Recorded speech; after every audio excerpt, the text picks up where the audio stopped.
नवगति नवलय ताल छंद नव, नवगति नवलय ताल छंद नव, नवल कंठ नव जलद मंद्र रव, नव नभ के नव विहग वृंद को, नव पर नव स्वर दे, वरदे वीणा वादिनी वरदे, वरदे वीणा वादिनी वरदे।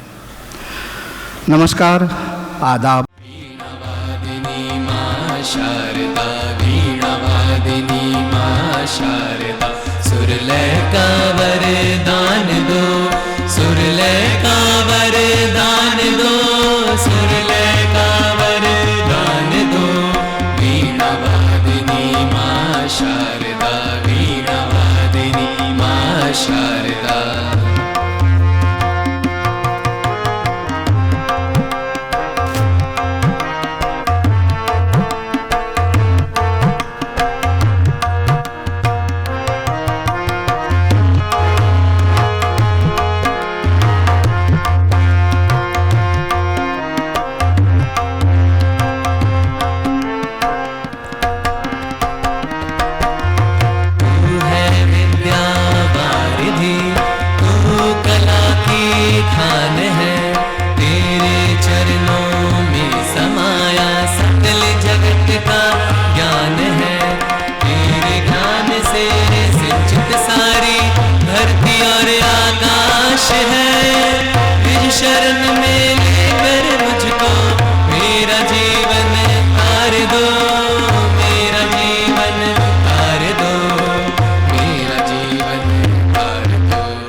हमारे बीच संगीत को समर्पित कुछ लोग यहाँ उपस्थित हैं, मैं उन्हें मंच पर आमंत्रित करना चाहता हूँ। सबसे पहले डॉक्टर सरवरी बनर्जी जी को मैं बुलाना चाहूँगा कि वो आवें और हमारे बच्चों को भी सर्टिफिकेट दें। वंदना मलिक जी हमारे बीच हैं, बहुत अच्छी कवि लेखिका। वंदना जी आप भी आ जाइए, और रेणुका आर्या जी आप तीनों आ जाएं, और सलीम जी के साथ मिलकर हमारे इन कलाकारों को सर्टिफिकेट दें। सुरलय का वरदान दो, सुरलय का वरदान दो, सुरलय का वरदान दो। वीणावादिनी मां शारदा, वीणावादिनी मां शारदा।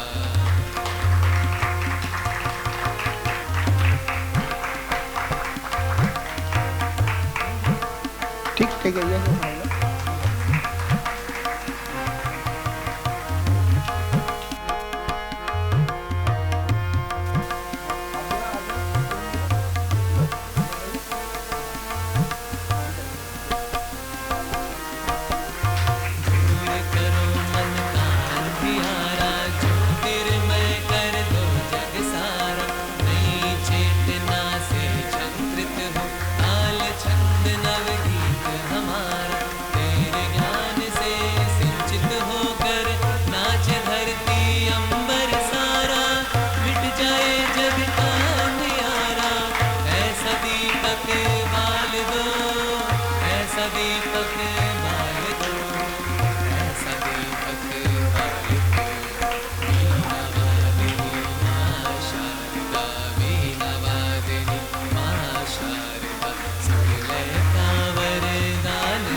संगीत और मानव जीवन एक दूसरे के साथ बहुत ही गहराई और आत्मीयता के साथ जुड़े हुए हैं।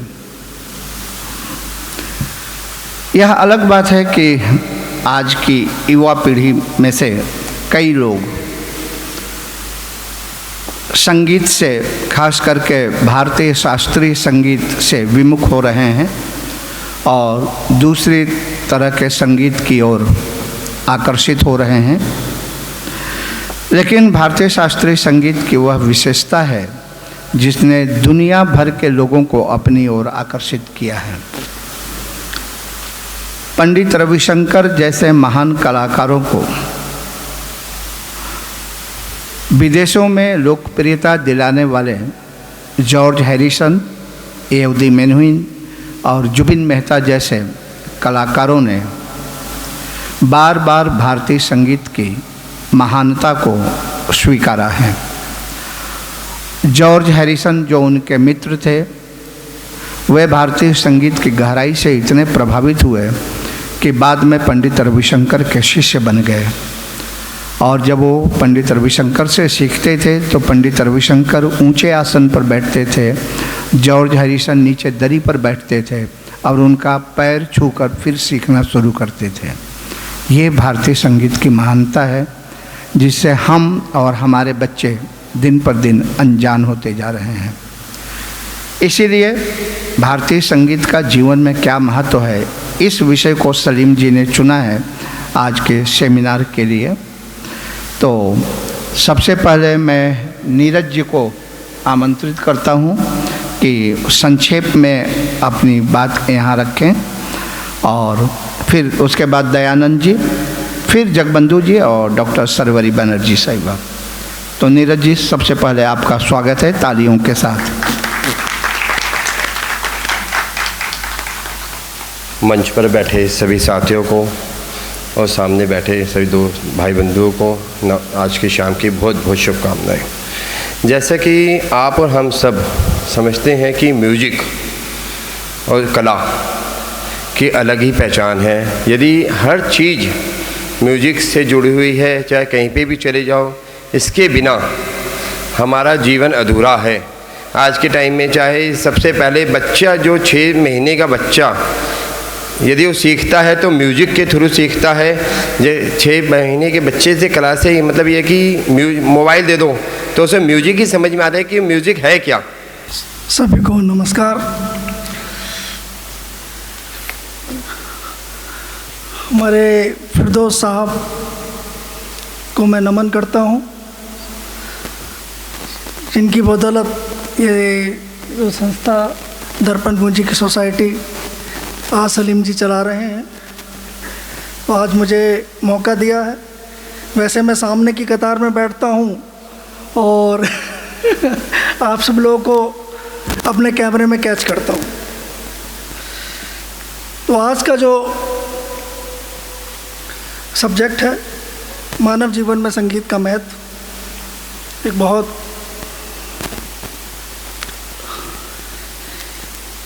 महत्वपूर्ण विषय है।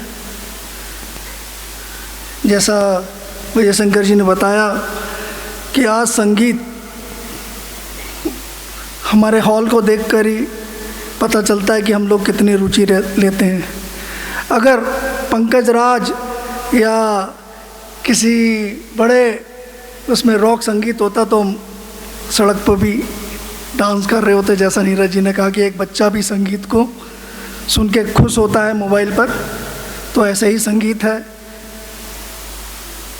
मानव की संगीत के प्रति अनुभूति अत्यंत प्राचीन काल से ही चली आ रही है। जैसे पेड़ों की सरसराहट, नालों की प्रवाही ध्वनि, चिड़ियों का चहचहाना और यहाँ तक कि वर्षा की बूंदों की आवाज़ ने भी मानव में ताल और लय की अनुभूति जागृत की है। उसने अपना पहला संगीत वाद्य यंत्र घास एवं सरकंडों के डंटलों और खोखले बाँस से बनाया। यही देहाती संगीत उपकरण आगे चलकर आधुनिक उपकरणों में परिवर्तित हो गए। लय और शब्दों के संयोजन ने गीतों को गानों का जन्म दिया। संसार के प्राचीनतम गीत लोक संगीत की उपज है। विश्व के प्रत्येक क्षेत्र के अपने अपने लोकगीत हैं जो देहाती लोगों द्वारा गाए गए, जो हमें आज भी शादी ब्याह में जो हम गीत गाते हैं उनसे इतनी खुशी उत्पन्न होती है कि हम झूम के नाचने लगते हैं।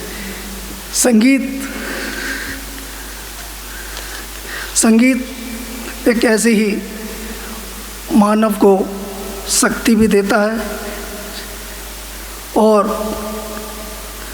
शांति भी देता है। सलीम जी एक काम बहुत अच्छा करते हैं कि संगीत का कार्यक्रम और इस तरह की संगोष्ठी दोनों को एक साथ कर लेते हैं, तो दोनों के श्रोता एक दूसरे का आनंद ले लेते हैं। अब मैं डॉक्टर जगबंधु जी को मंच पर आमंत्रित करता हूं। दिल्ली यूनिवर्सिटी में असिस्टेंट प्रोफेसर हैं और इस विषय पर अपना पत्र पढ़ने जा रहे हैं। डॉक्टर जगबंधु। मानव जीवन में संगीत का एक विशेष स्थान है। जन्म से लेकर मृत्यु तक संगीत किसी न किसी रूप में मानव जीवन का अंग रहा है। संगीत की उत्पत्ति के संबंध में विद्वानों के अलग अलग मत शास्त्रों में प्राप्त होता है। कहीं संगीत की उत्पत्ति ईश्वर द्वारा निर्मित, कहीं प्रकृति द्वारा, तो कहीं पशु पक्षियों की ध्वनि से। इस तरह कई मत संगीत की उत्पत्ति के विषय में विद्वानों ने अपने अपने वातावरण, देश काल एवं परिस्थितियों के आधार पर संगीत के उद्भव के संबंध में अपने अपने विचार एवं मत प्रस्तुत किए हैं। संगीत जड़ चेतन सभी में व्याप्त है। संगीत और नेचर अथवा प्रकृति की बात करें तो भारतीय संगीत में रागों के समय सिद्धांत के विषय में भी शास्त्रकारों तथा विद्वानों ने रागों को समय अनुसार गाने का वर्णन किया है। जैसे राग भैरव को प्रातःकाल के समय में तथा राग यमन को सायंकाल के समय में गाते बजाते हैं। इसी प्रकार कुछ ऋतु प्रधान राग भी हैं, जैसे वर्षा के समय मल्हार या मल्हार के विभिन्न प्रकार, बसंत ऋतु में बसंत या बहार जैसे रागों की प्रस्तुति। संगीत और नेचर का यह संबंध मनुष्य को अत्यधिक आनंदित करती है। संगीत की ऐसी भूमिका है जो कि सदियों से चलती आई है।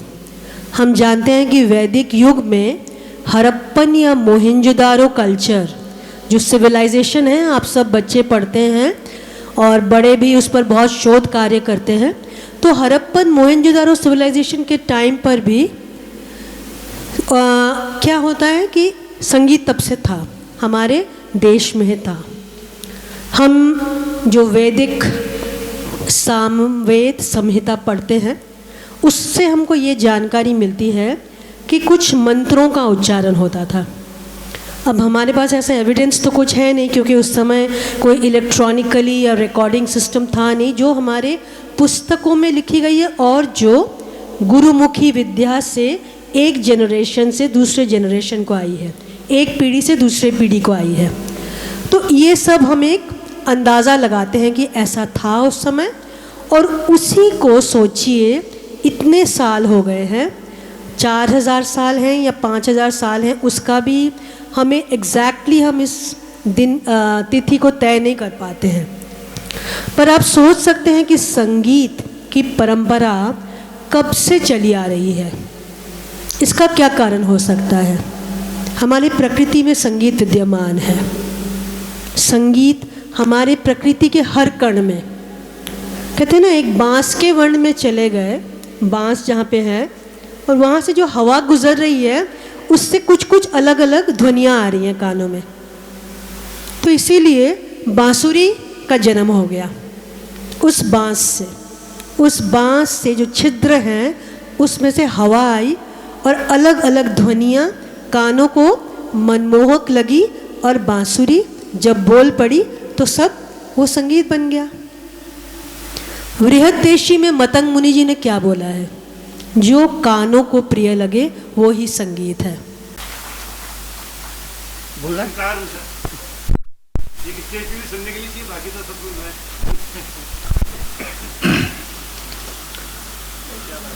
दरअसल मैं भी यहीं बैठने के लिए आया था, लेकिन सलीम जी ने कहा, सरवरी जी गवाह हैं कि अब आप आ गए हैं तो संचालन आप ही कर दीजिए।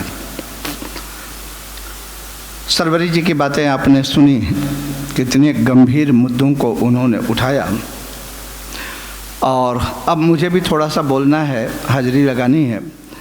तो जो अंत में बोलने के लिए खड़ा होता है उसके साथ एक बहुत बड़ी समस्या ये होती है कि उसके पास बोलने के लिए कुछ बचता ही नहीं है।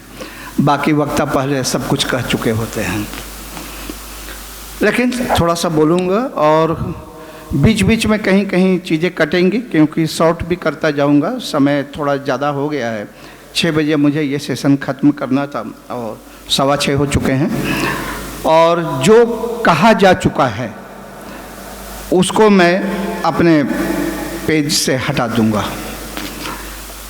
गणेश जी के एक स्तुति से अपनी बात शुरू करता हूँ।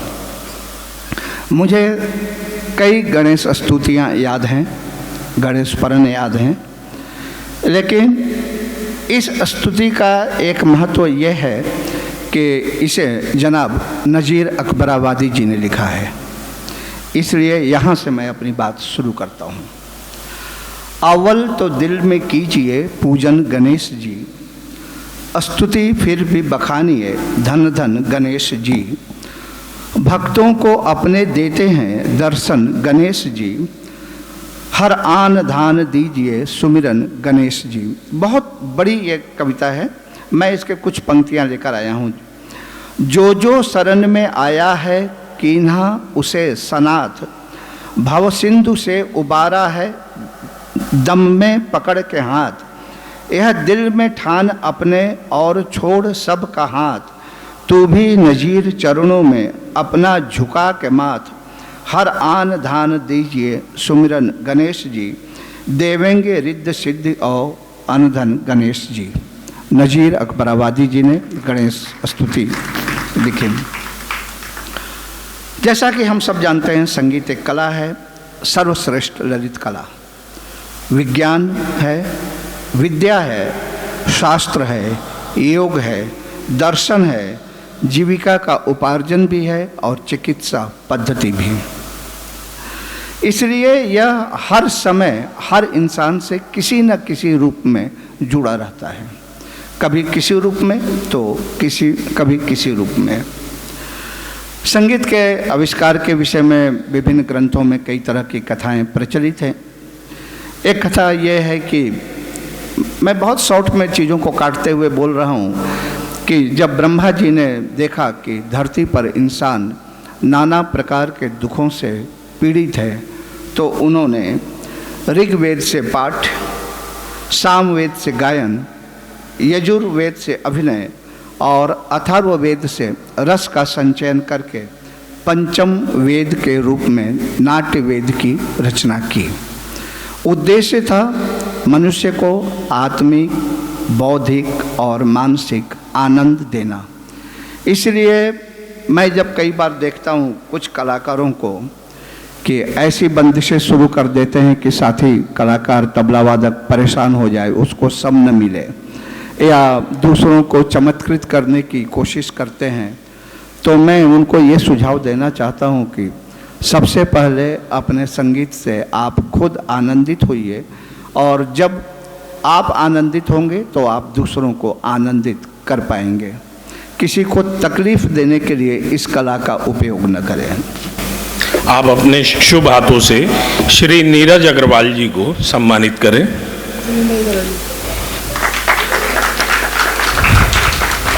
डॉक्टर शर्बारी बनर्जी म्यूजिकोलॉजिस्ट, आप उन्हें सम्मानित करें।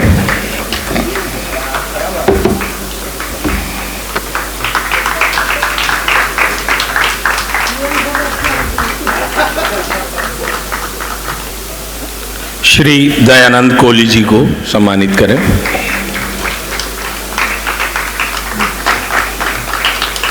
डॉक्टर जगबंधु प्रसाद,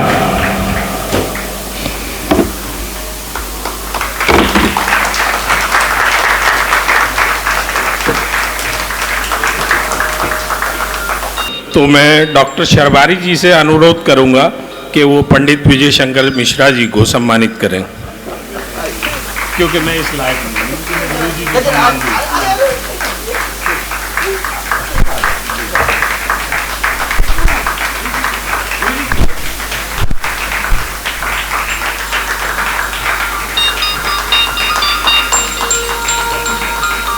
वैसे तो इस कार्यक्रम का संचालन मुझे ही करना था। मैं अपना परिचय दे दूं, मैं सलीम फिरदौस खान।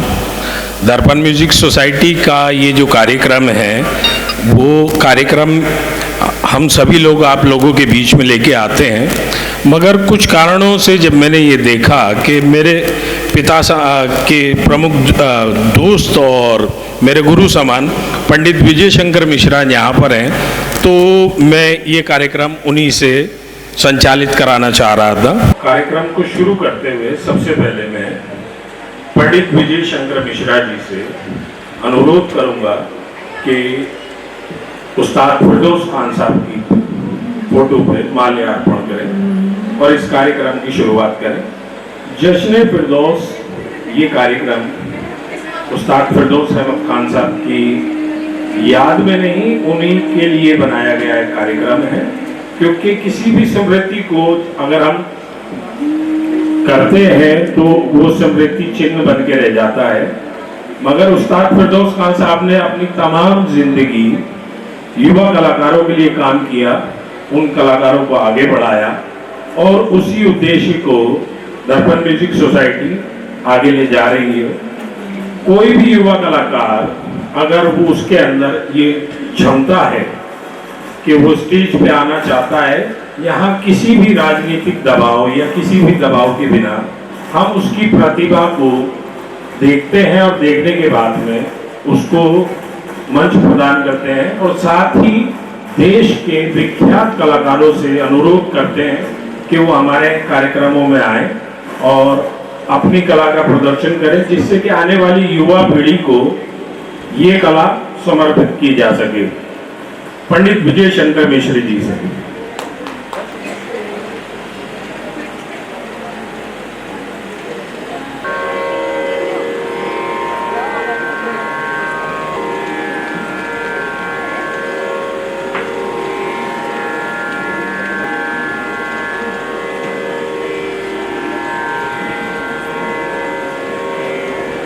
मैं और रंगलाना आज जो गाने वाले हैं, जो गायन शैली है तो ख्याल ही, लेकिन ख्याल में एक खास विधा है जिसे पंडित जसराज ने, आप ऐसा कह सकते हैं कि उन्होंने री इन्वेंट किया। पहले से था मूर्छना पद्धति हमारे यहाँ, तो उसी को उन्होंने फिर से ख्याल शैली में एक मेल और एक फीमेल सिंगर, क्योंकि मेल और फीमेल स्केल्स अलग होते हैं, तो मेल फीमेल के स्केल में बहुत देर नहीं गा सकता, वाइस वर्सा फीमेल नहीं गा सकती।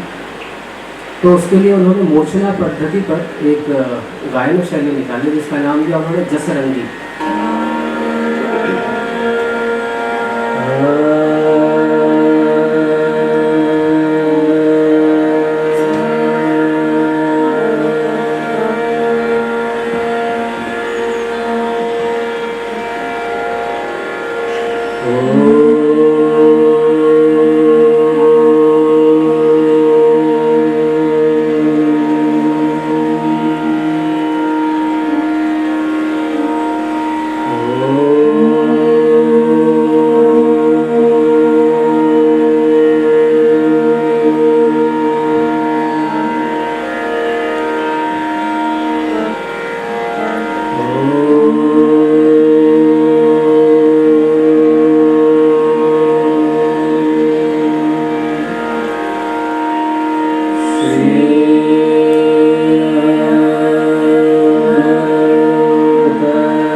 Sa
हाले मिस्कीन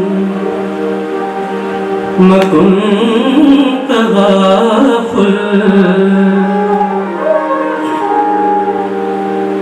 ज़हाले मिसकी मकुन तगाफुल दुराए नैना बनाए बतिया ज़हाले मिसकी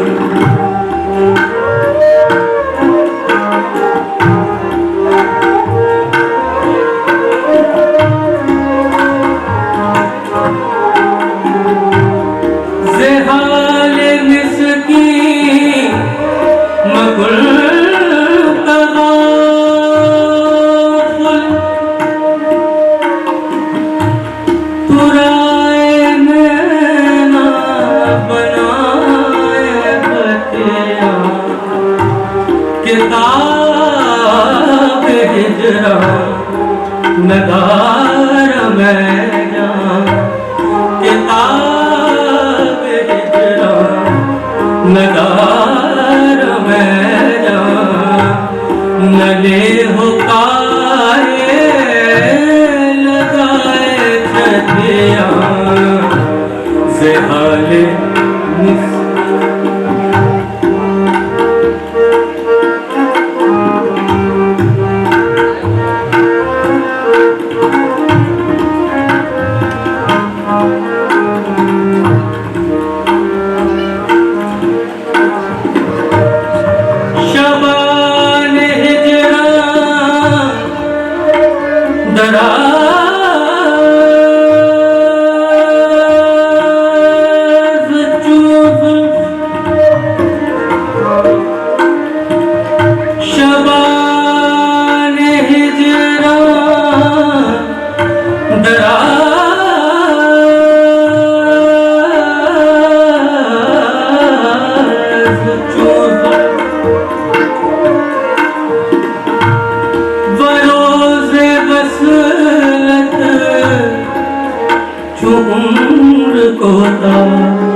जो मैं न देखूं तो कैसे काटूं अंधेरी रतियां सखी पिया को जो मैं न देखूं तो कैसे काटूं अंधेरी रतियां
तराए राखूं समेत मन को तराए राखूं जो जान पाऊं पिया की गतियाँ समेत मन को तराए राखूं जो जान पाऊं पिया की गतियाँ से हाले मिसकी मधुर